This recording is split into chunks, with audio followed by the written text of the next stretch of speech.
No, everybody who has a long memory in the city knows that New York can indeed go up and down. It is an amazingly resilient city, but it isn't endlessly so.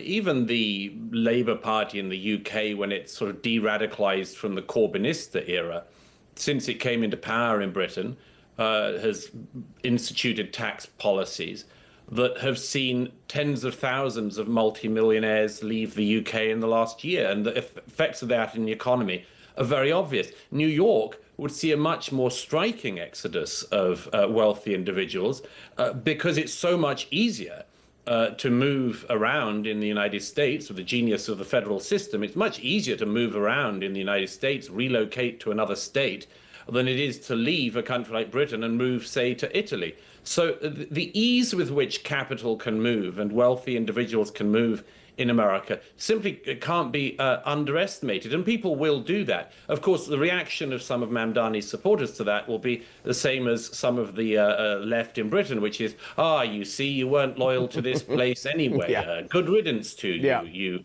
well-off people. Yeah. It's an incredibly arrogant and frankly sort of teenage response to something that will have a real effect. And of course, Mamdani has this great advantage, which is that he is able to speak to grievance. He's able to whip up the feeling of grievances, just as Jeremy Corbyn was.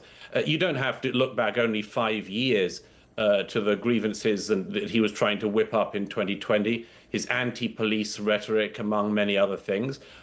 You don't have to just look to that. You have to look about the way in which he talks about well-to-do New Yorkers, the way in which he talks about Manhattan as if it's somewhere where absolutely everybody in the world has a right to live affordably. This is the sort of thing that people who are struggling in New York, particularly young people who are struggling with rent prices and much more, are easily susceptible to. But Mamdani has no answers to any of these things. He's simply offering, as a socialist candidate, he is simply offering what people of his political type always do, which is absolutely everything. And the only question will be whether or not he's able to achieve anything, or even an iota of what he's been promising. And if he fails, which he's absolutely certain to do, I suppose the best that can be said is that his younger voters will have learned one of their first lessons in politics and political voodoo.